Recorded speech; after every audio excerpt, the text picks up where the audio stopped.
प्रदेश में विधानसभा चुनाव के लिए कांग्रेस में टिकटों की दौड़ जारी है। इसको लेकर आज दौसा के सर्किट हाउस में एक बैठक हुई। इस दौरान सर्किट हाउस में गहमागहमी देखने को मिली।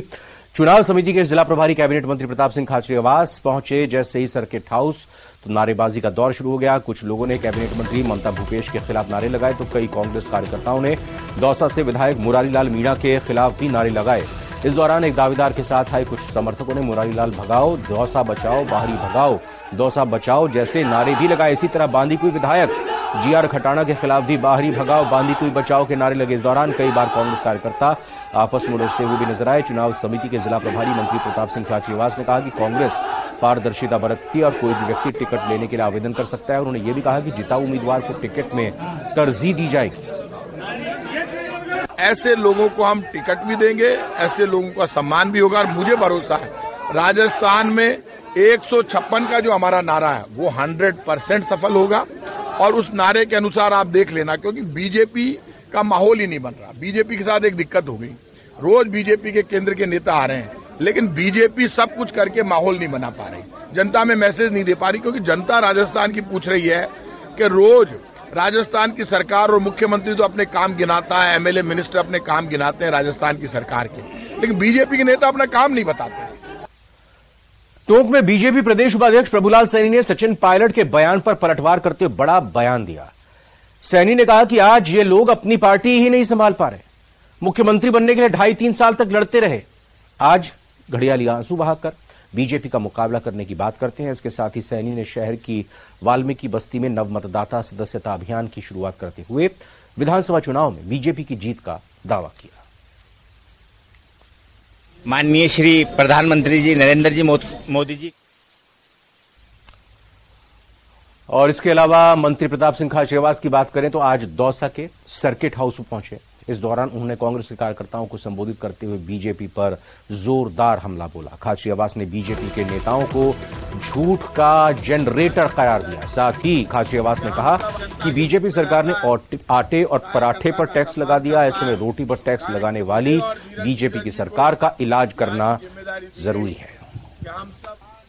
आज मैंने एक नेता का बयान पढ़ा, बीजेपी के नेता, विपक्ष के नेता राजेंद्र राठौड़ बोले, मिस्टर राजेंद्र सिंह जी राठौड़, झूठ बोलने में नंबर 1 हो आप झूठ के जनरेटर हो।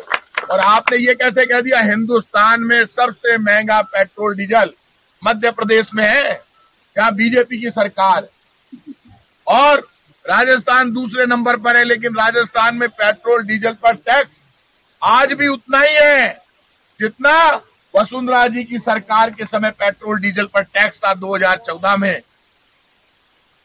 प्रदेश सरकार की महिला और बाल विकास मंत्री ममता भूपेश ने आज दौसा के सर्किट हाउस में बड़ा बयान देते हुए कहा कि बीजेपी की परिवर्तन यात्रा से कुछ नहीं होने वाला। ये पार्टी सांप्रदायिकता फैलाती है और इस तरह की यात्रा पहले भी निकाली गई है। उन्होंने कहा कि राजस्थान के नेता इस यात्रा को नहीं निकाल रहे, बल्कि दिल्ली के बीजेपी नेता दबाव देकर इस यात्रा को निकलवा रहे हैं। उन्होंने कहा कि बीजेपी को 5 वर्ष तक सरकार की नीतियों का विरोध करने का मौका मिला था, लेकिन बीजेपी इसमें नाकाम रही।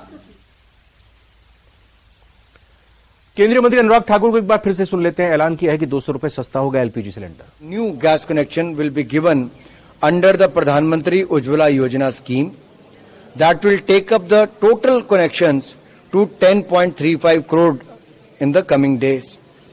For the Pradhan Mantri Ujjwala gas beneficiaries, they are already getting 200 rupees subsidy as a DBT on each refill, but they will also be benefited with the decrease in the rate, in the gas cylinder rate by 200 rupees. That means the rate reduction for the Pradhan Mantri Ujjwala Yojana will be 200 rupees plus 200 rupees as subsidy, making it 400 rupees per cylinder.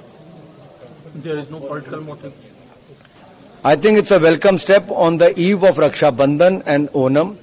Let me congratulate all the citizens of India. Happy Onam and happy Raksha Bandhan. And thank the Prime Minister Modi for giving this benefit to the millions and millions of sisters in India. Thank you. साफ कर देता हूं आपको, 200 रुपए सस्ता हर एक gas cylinder उपभोक्ता के लिए हुआ है और जो उज्ज्वला योजना के अंतर्गत आते हैं उपभोक्ता, उनको 200 रुपए की डीबीटी के जरिए जो छूट है, रियायत है, वो पहले से मिल रही थी। अब जो 200 रुपए और सस्ता कर दिया गया आज के ऐलान के बाद, तो 200 और 200 400 रुपए उनका कुल मिलाकर सस्ता सिलेंडर हो गया उज्ज्वला योजना के अंतर्गत आने वाले उपभोक्ताओं का। बाकी लोगों के लिए 200 रुपए की राहत। फिलहाल बात अलवर की करते हैं। पूर्व केंद्रीय मंत्री और सीडब्ल्यूसी के सदस्य जितेंद्र सिंह के फूलबाग पहुंचे तो उनसे मिलने के लिए टिकट के दावेदारों की भीड़ जुट गई। लोग सुबह से ही फूलबाग में जमघट लगाए बैठे और जितेंद्र सिंह से मिलकर विधानसभा टिकट की दावेदारी जता रहे हैं। लोग जिले भर से अपनी जन समस्या को लेकर भी पहुंचे, जिनकी समस्याओं का मौके पर अधिकारियों को फोन करके निस्तारण कराया गया। इस मौके पर पूर्व केंद्रीय मंत्री जितेंद्र सिंह ने मीडिया से बात करते हुए कहा कि राजस्थान विधानसभा चुनाव में टिकट जिताऊ प्रत्याशियों को दिया जाएगा।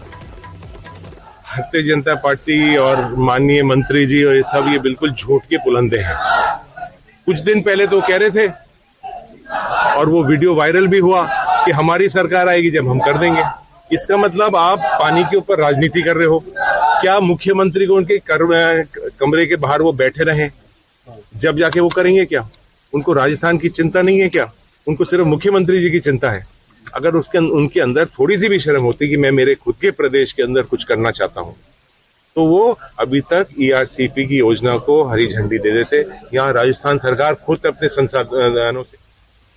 राजस्थान कृषि उद्योग विकास बोर्ड के अध्यक्ष रामेश्वर डूडी को उपचार के लिए आज जयपुर के SMS से गुरुग्राम के मेदांता हॉस्पिटल में शिफ्ट किया गया।